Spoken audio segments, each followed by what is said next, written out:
সবাইকে স্বাগতম Notre Dame college কর্তৃক আয়োজিত অনলাইন ক্লাসে। আমি মাহমুদ হাসান, প্রভাষক জীববিজ্ঞান, নটরডেম কলেজ ময়মনসিংহ। আজকের এই অনলাইন ক্লাসে আমি তোমাদের সবাইকে স্বাগত জানাচ্ছি। তো দেখো, আমরা গত ক্লাসে আমরা পড়েছিলাম মানব দেহে ম্যালেরিয়া পরজীবীর জীবনচক্র। আর আমি তখন বলেছিলাম যে আমাদের দেহে যখন জীবনচক্র সম্পন্ন করে ম্যালেরিয়া পরজীবী বা প্লাজমোডিয়াম, আমরা দেখছিলাম যে দুইটা জায়গায় তার জীবনচক্র সম্পন্ন করে। একটা ছিল যকৃৎ, আরেকটা জায়গা হইতেছে আমাদের লোহিত রক্তকণিকা বা আরবিসি। আর আমাদের যকৃৎ বা লোহিত রক্তকণিকায় বা আরবিসি তে সে যে জীবনচক্র সম্পন্ন করে, এদেরকে আমরা কি বলি? এদেরকে আমরা বলি যে সাইজোগনি। তো আমরা এই সাইজোগনির মধ্যে আমরা গত ক্লাসে যকৃৎ সাইজোগনি বা হেপাটিক সাইজোগনির অর্ধেকটা অংশ পড়েছিলাম। আর এই অর্ধেকটা অংশের নাম ছিল প্রি এরিথ্রোসাইটিক হেপাটিক সাইজোগনি। চিত্রের মধ্যে খেয়াল করো, আমরা চিত্রের অর্ধেকটা অংশ গত ক্লাসে আমরা দেখেছিলাম প্রি এরিথ্রোসাইটিক হেপাটিক সাইজোগনি। তোমরা একটু মিলিয়ে নাও, এখানে পরজীবী আমাদের যকৃতে প্রবেশ করছিল যে দশায়, তার নাম ছিল স্পোরোজয়েড। এই স্পোরোজয়েড গুলা প্রবেশ করার পরে আমরা দেখছি গোলাকার দশায় পরিণত হয়েছে, তাকে বলা হয় ক্রিপ্টোজয়েড। ক্রিপ্টোজয়েড, এই ক্রিপ্টোজয়েডের পরে আমরা দেখছি তার নিউক্লিয়াসটা বহু বিভাজন প্রক্রিয়ায় বিভাজিত হয়ে সাইজন দশায় পরিণত হয়েছিল। সাইজন। তো এখানে বলছিলাম প্রায় 1200টি নিউক্লিয়াস বিশিষ্ট একটা দশায় পরিণত হয়, তাকে বলা হয় সাইজন।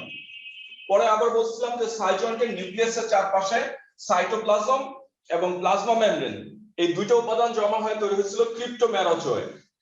এই ক্রিপ্টোমেরোজয়েড দশাটাই আমরা দেখছি সর্বশেষে তারা যখন পরিণত হয়েছে, তারা যখন পরিপক্ক হয়েছে, তখন যকৃতের কোষের প্রাচীরটাকে ভেঙে তারা বাইরে বের হয়ে আসছে।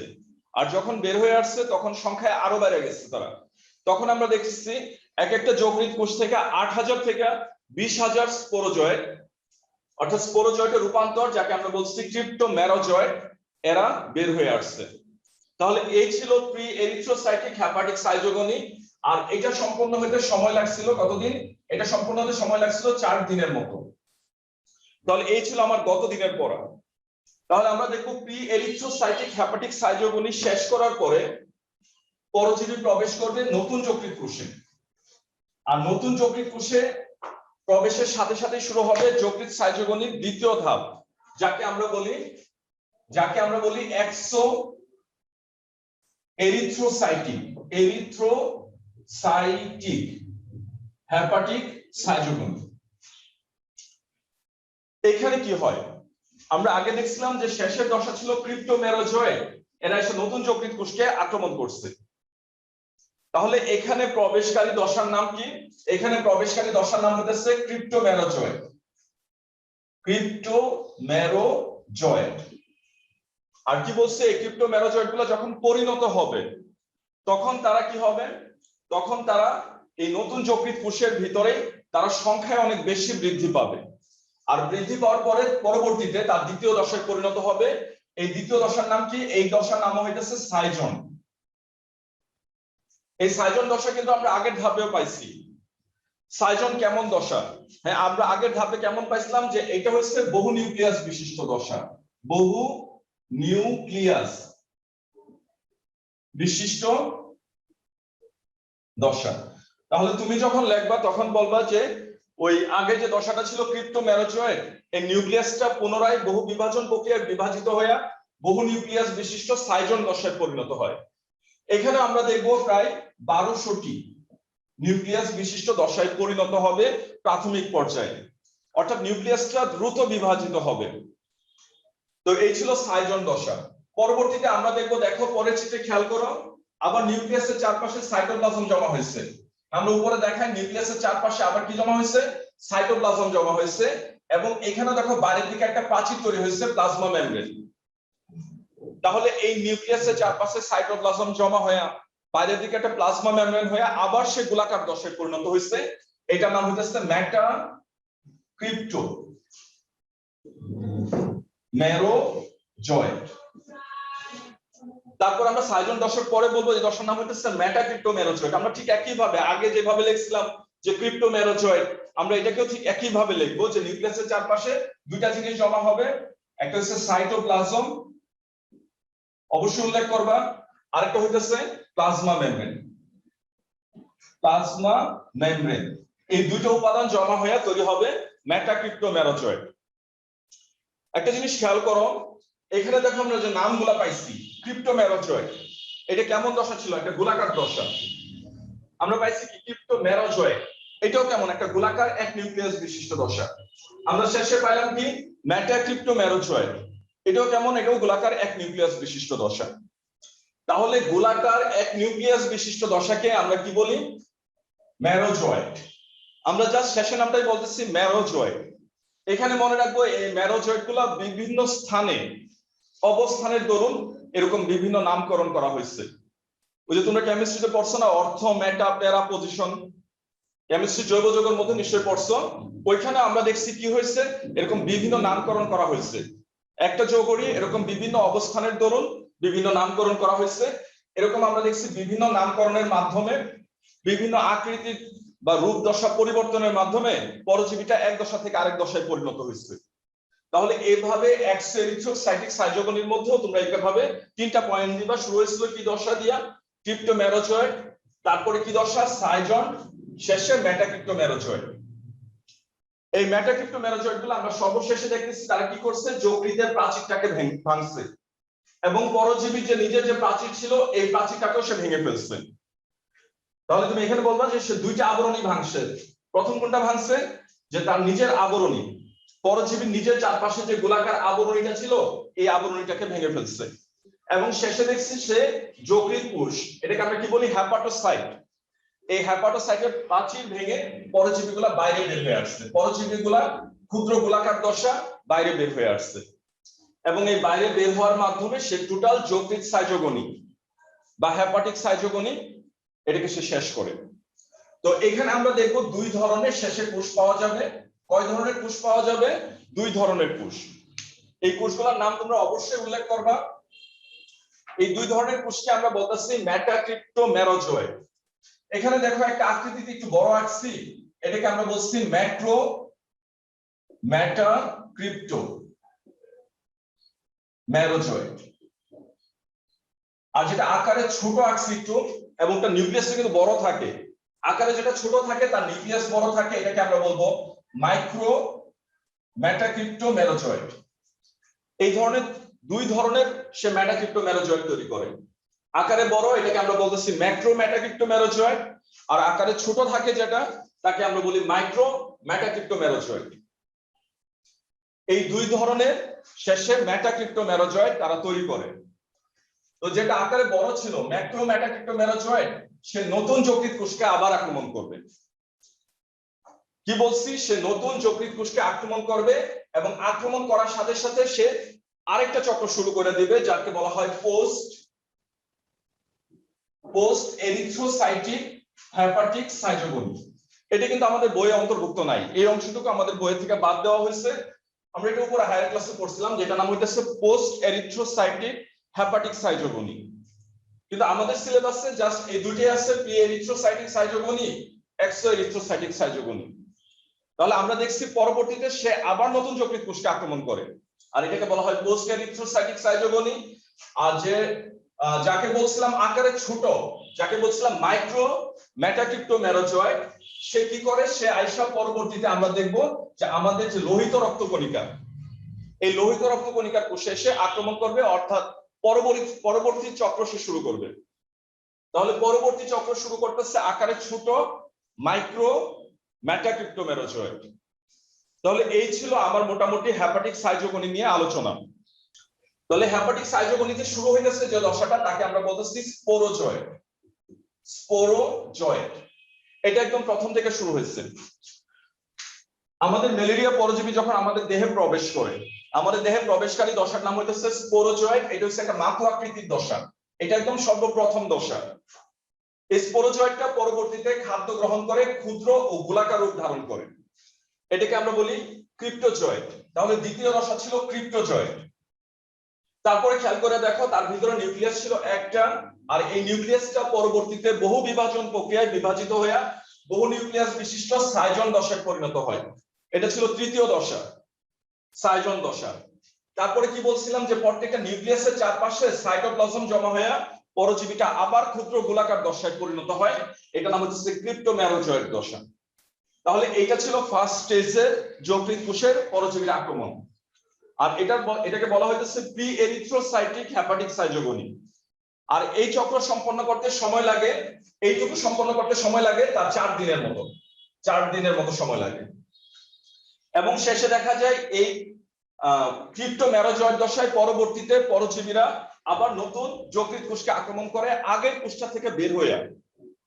এখানে প্রবেশ করছিল মাত্র একটা স্পোরোজয়েড, কিন্তু এখান থেকে যখন বের হবে তখন তার সংখ্যা হয়ে যাবে 8000 থেকে 20000 এতটি। তারা এসে আবার নতুন যকৃৎ কোষকে আক্রমণ করবে। এখানে যতগুলা পরজীবী সৃষ্টি হবে সবাই আবার নতুন করে যকৃৎ কোষকে আক্রমণ করবে। আচ্ছা, আক্রমণ যখন শুরু করে এখানে যে গোলাকার দশা, এটা নাম তার ক্রিপ্টোমেরোজয়েড। তাহলে এখান থেকে পরবর্তী দশা শুরু হইতেছে। তাহলে ওইখানে আবার পরবর্তী আবার প্রথম দশা ক্রিপ্টোমেরোজয়েড, আচ্ছা, যেটা আলোচনা শুরু করলাম প্রথম থেকে। তারপর আমরা দেখছি আবার সে গোলাকার বহু নিউক্লিয়াস বিশিষ্ট সাইজন দশায় পরিণত হয়েছে, আবার নতুন করে সাইজন দশা সৃষ্টি হয়েছে। এটা তাহলে পরবর্তী স্টেজের দ্বিতীয় দশা। এবং শেষে দেখলাম আমরা কি হচ্ছে, সাইজনটির প্রত্যেকটা নিউক্লিয়াসের চারপাশে সাইটোপ্লাজম এবং প্লাজমা মেমব্রেন জমা হয়ে পরজীবীগুলা আবার ক্ষুদ্র গোলাকার দশায় পরিণত হয়েছে। তাকে বলা হবে মেটাক্রিপ্টোমেরোজয়েড দশা।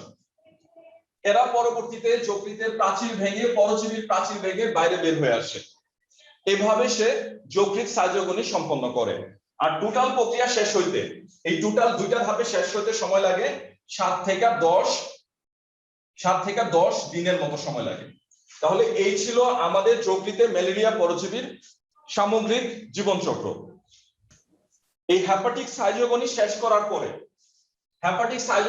করার পরে পরজীবী যে চক্রটা শুরু করে এটাকে আমরা বলবো এরিথ্রোসাইটিক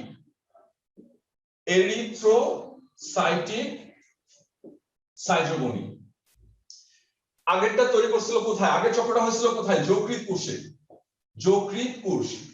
এটাকে আমরা কি বলি? হেপাটোসাইট। আর এরিথ্রোসাইট সম্পন্ন করে আমাদের একটা বিশেষ রক্তকণিকা, যাকে আমরা বলি আরবিসি বা লোহিত রক্তকণিকা বা রেড ব্লাড কর্পাসেল।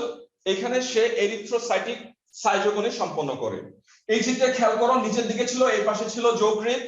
এই যকৃৎ সাইজোগনি শেষ করার পরে পরজীবীটা প্রবেশ করে কার ভিতরে? লোহিত রক্তকণিকার ভিতরে।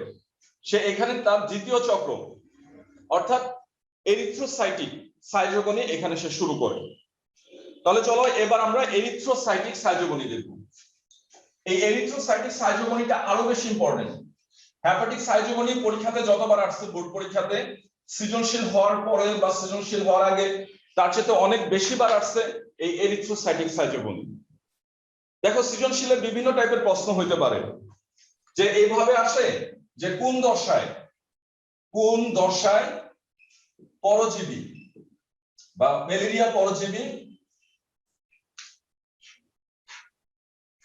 তার রোগের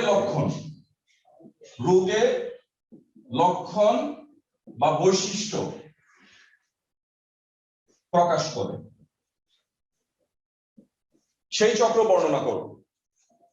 দেখো, আমরা যে হেপাটিক সাইজোগনি পড়ছি, এখানে বলছিলাম আমাদের যকৃৎ কোষের অনেক ক্ষতি হয়, কিন্তু পরজীবী তারপরেও কিন্তু এখানে রোগের লক্ষণ প্রকাশ করে না। রোগের লক্ষণ প্রকাশ করে কোন দশায়? আমরা জানবো এটা প্রকাশ করে এই আরবিসি তে সাইজোগনির সময়।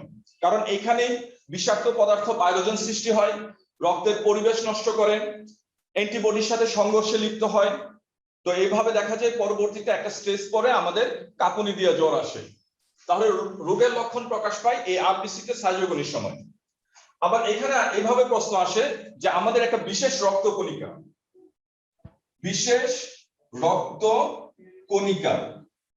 আর এখানে পরজীবীর জীবন চক্র ব্যাখ্যা করো।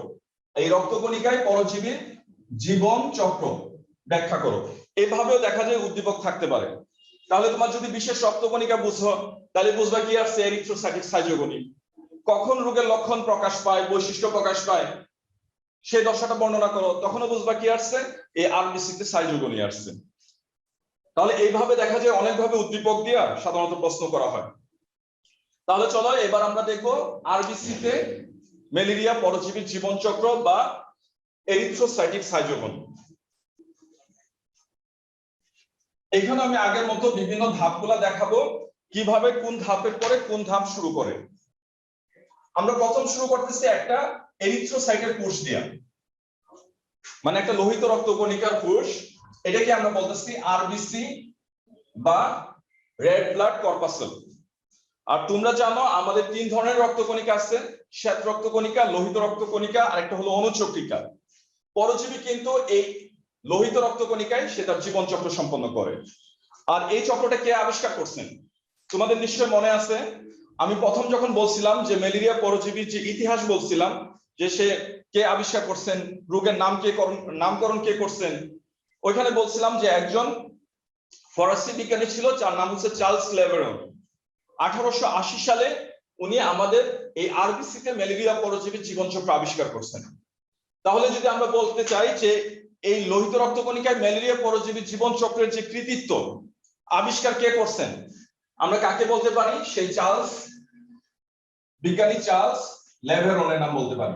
লেভেরন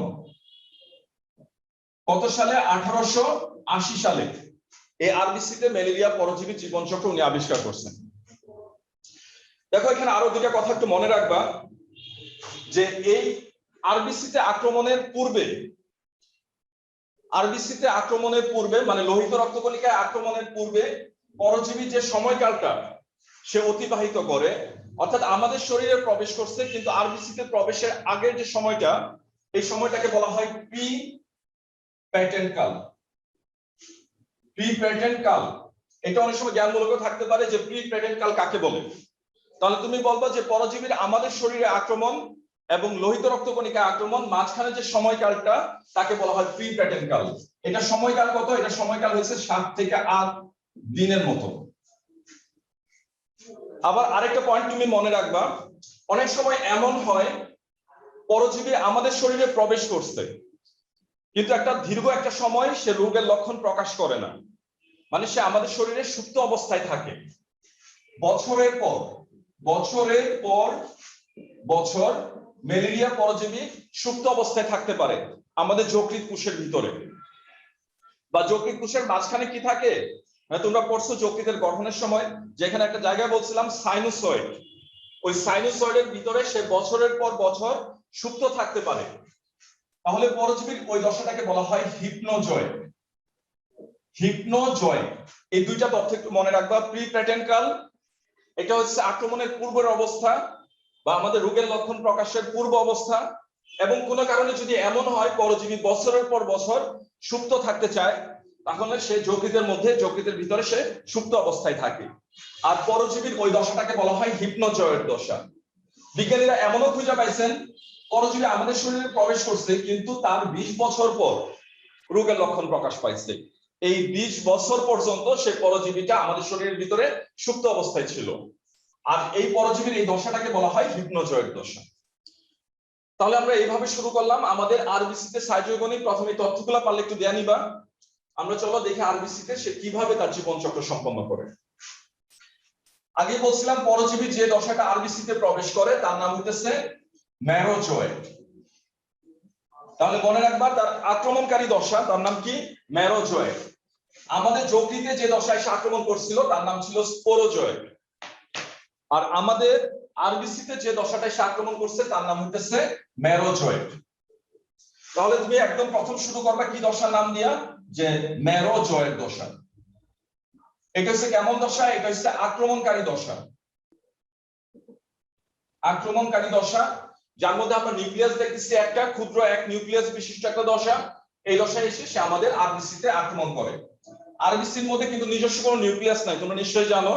এই জন্য পরজীবীটা খুব সহজে এই মাঝখানে এসে অবস্থান করে। পরবর্তীতে ম্যারোজয়েড দশা আমরা দেখব, এটা খাদ্য গ্রহণ করে আমাদের লোহিত রক্তকণিকাও প্রবেশ করে। সে খাদ্য গ্রহণের উদ্দেশ্যে খাদ্য গ্রহণ করে পরজীবীটা আকারে বড় হয়ে যায় এবং এক পাশে তার একটা কোষ গহ্বর সৃষ্টি হয়। দেখো এখানে আমরা দেখতেছি পরজীবীর এটা ছিল নিউক্লিয়াস আর এখানে ছোট একটা গহ্বর সৃষ্টি হয়েছে, কোষ গহ্বর সৃষ্টি হয়েছে। আর এই গহ্বর বিশিষ্ট দশাটাকে আমরা বলি ট্রফোজয়েড। তাহলে দ্বিতীয় দশার নাম হইতেছে ট্রফোজয়েড দশা। তাহলে আমরা কিভাবে বলবো যে পরবর্তীতে পরজীবী খাদ্য গ্রহণ করে গোলাকার ও স্ফীত রূপ ধারণ করে, এবং সেই সময় তার মধ্যে নিউক্লিয়াস এবং ছোট একটা কোষ গহ্বর সৃষ্টি হয়। পরজীবীর এই দশাটাকে বলা হয় ট্রোফোজয়েড দশা। আমি আবারও বলতেছি, এই কথাগুলো তুমি লিখবা। পরবর্তীতে পরজীবী খাদ্য গ্রহণ করে ক্ষুদ্র গোলাকার স্ফীত দশায় পরিণত হয়।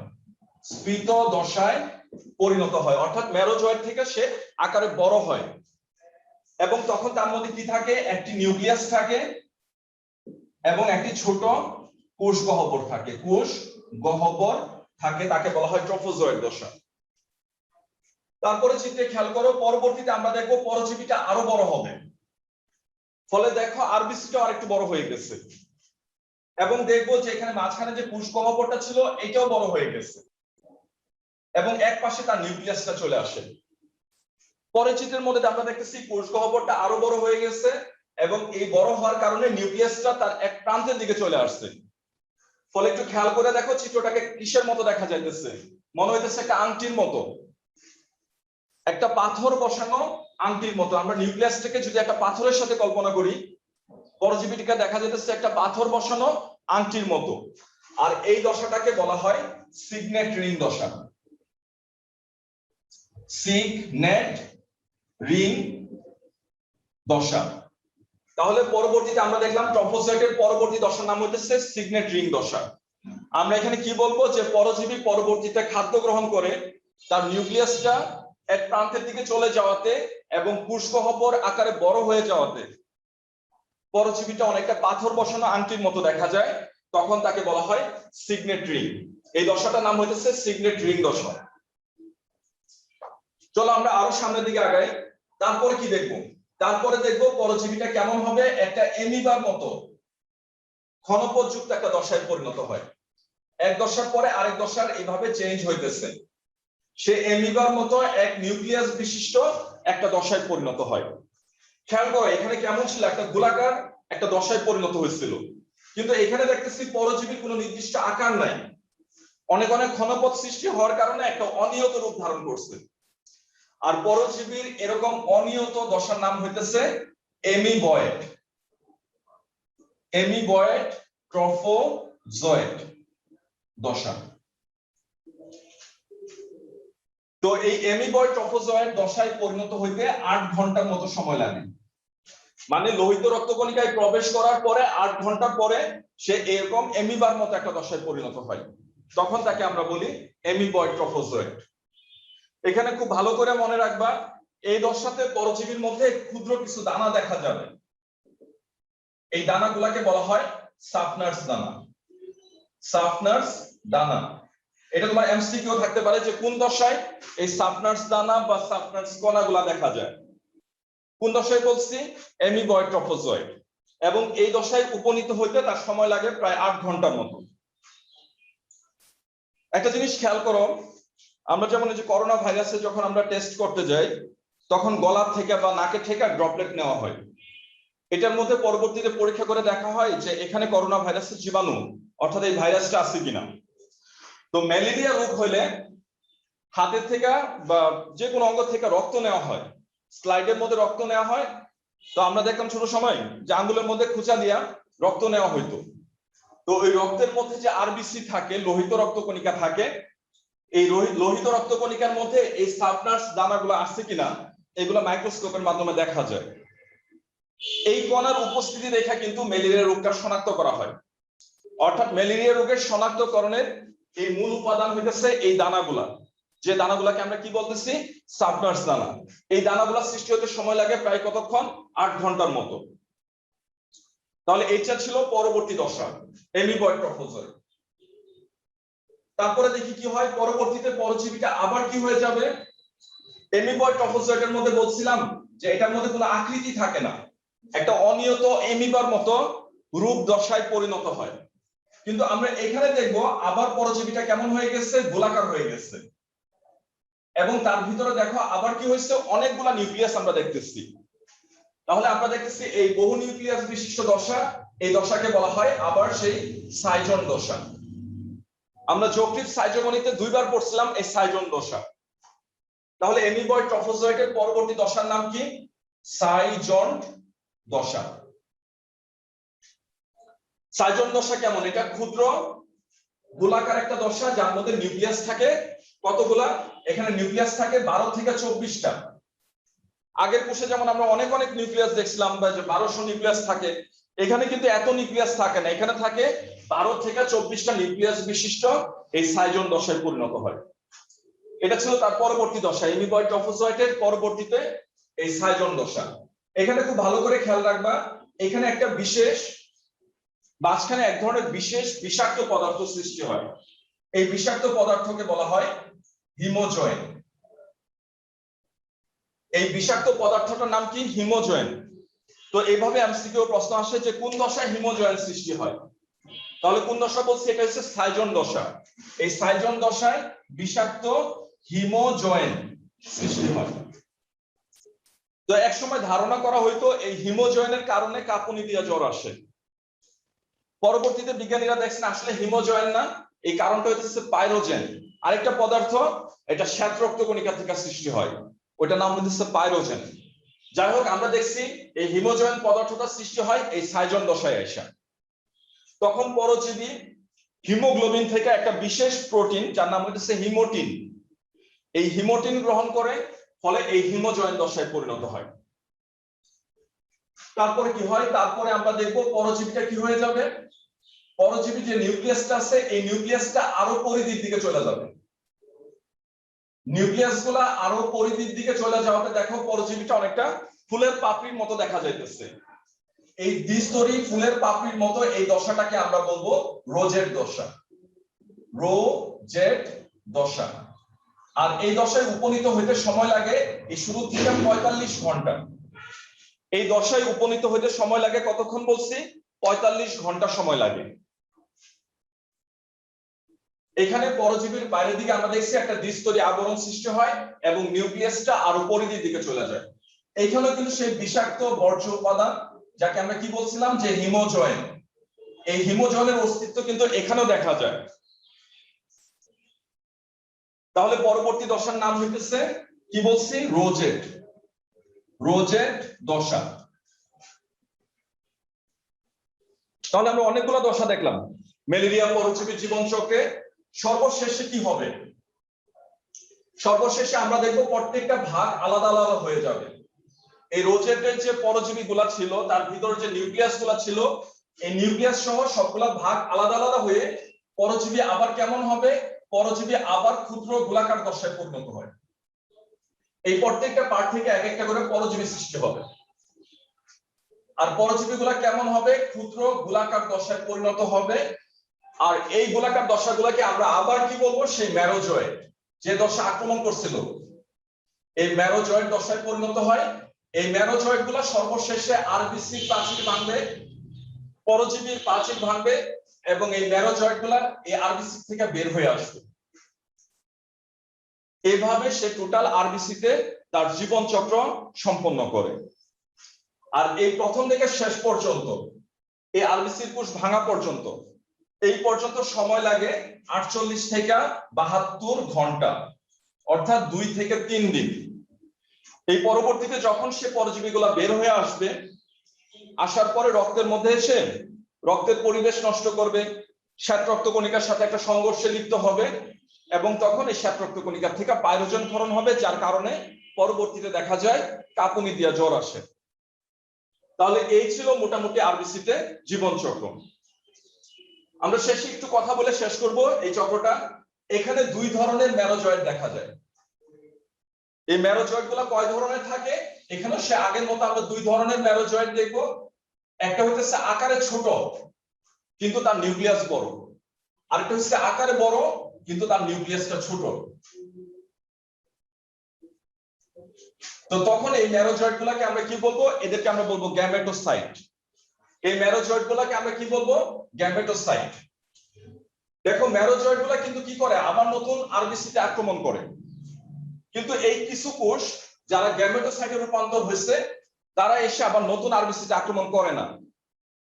তারা এই গ্যামেটোসাইটে রূপান্তরিত হয় কারণ তারা মশকের গায়ে ঢোকার জন্য তারা প্রস্তুতি নেয়।